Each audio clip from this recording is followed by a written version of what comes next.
Hello, welcome. I am Ben and this is my hand. Yep, today you only get one hand because I'm using the other hand to hold the phone. Okay, so I've had a few people ask me about looking at my trading card collection. If you don't know, I've been collecting trading cards as a hobby probably for about 20 years.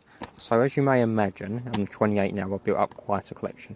Now you could argue that football cards are the most popular, consistently popular trading cards because every year they bring out new ones.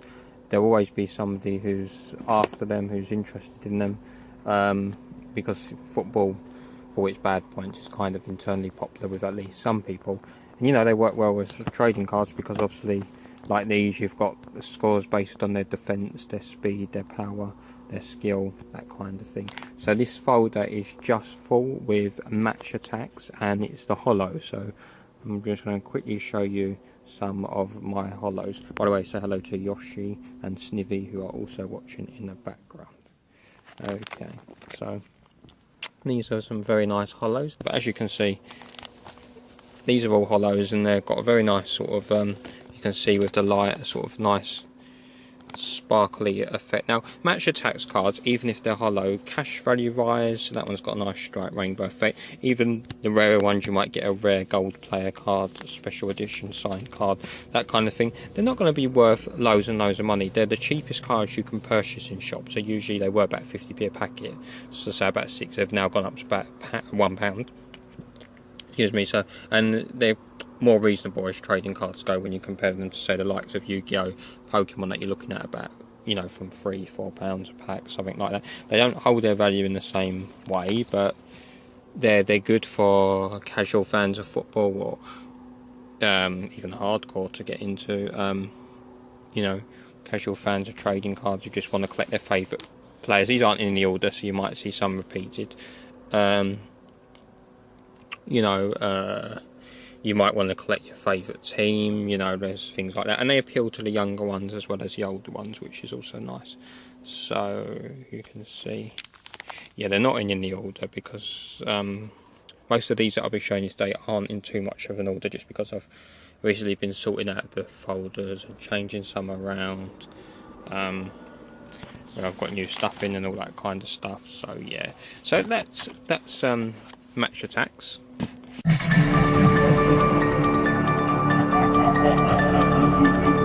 Keeping with football, now these are from, I believe it was 2005, 2006, no, ignore that, 2006-2007 season, and they're shootout cards. Now these are made by Magic Box Int, International, I assume that stands for, possibly. And again, they do, I've just got a few of the nice hollow ones here. I do have some more non-hollow singles. This is a little bit of a different game. You sort of compare star ratings in order to win. If I remember rightly, you pick a category, say defence, attack, or actually I think that might be the match attack one where you pick a category and see who's got the highest. I think this one's more just based on a star rating. I did play it a few times and it was a fun game. You sort of lay your players out on a pitch, you know, like some in defence, some in strike position and all that. So it was a clever way to bring football into the trading card games.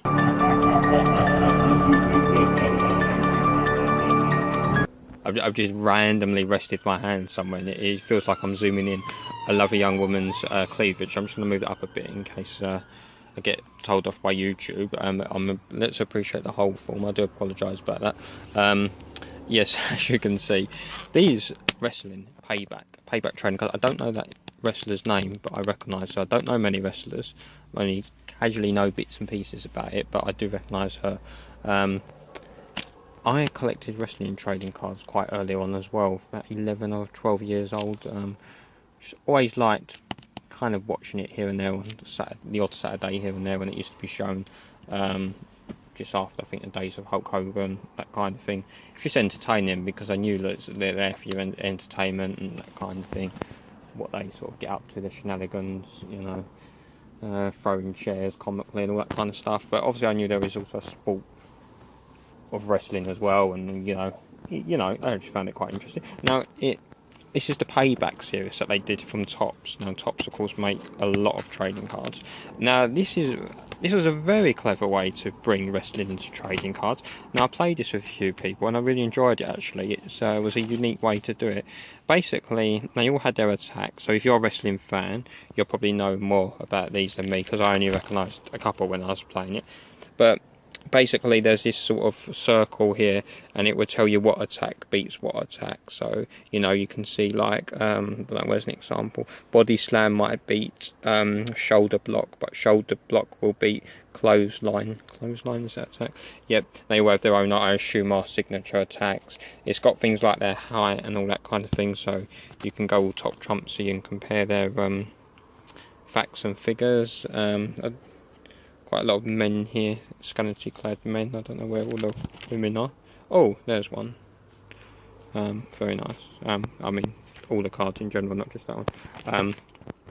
Yeah, I'll get on something else in a minute on the next page. We'll just finish these up. But I haven't got one to show you, unfortunately. I must have to find them in a separate box. I'm just trying to find what I can find in the loft. But somewhere, basically, some of the players have little parts on their body, bear with me, that you can scratch off with a coin, and you would scratch them off to sort of see how much damage, to reveal how much damage you did by your attack. So it's a unique, clever little way, this wrestling Payback series. I've just seen, I've got them out, I've got a couple here at the back, you see, and these ones have yet to be scratched off, so they haven't yet been in battle. So you see they've got little points there you scratch off. So it's a clever little idea. They're called the body blow cards.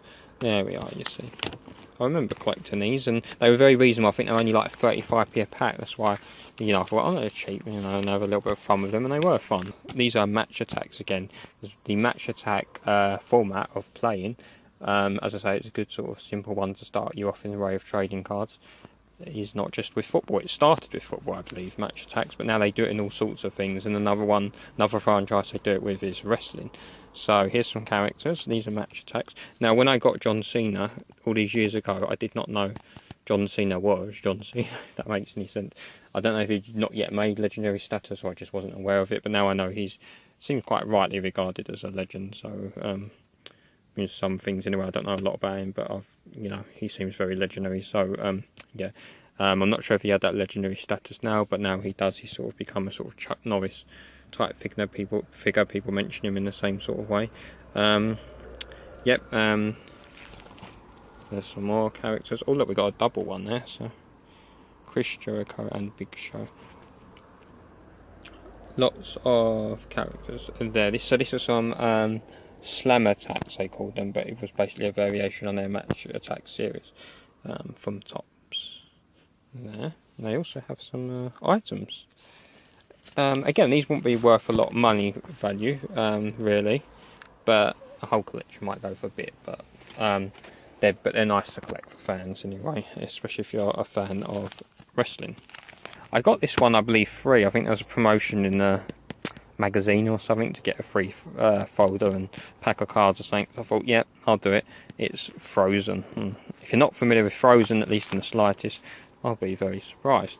Now these aren't playable cards, you don't play them, but you can appreciate the scenes from the hit animated film, of which there is to be a sequel very soon. Now they just basically have pictures and scenes from the movie. Some you can connect them together. Some have character profiles. For some reason on this one you write your name, telephone and email. I don't know why they're trying to steal our details, Disney.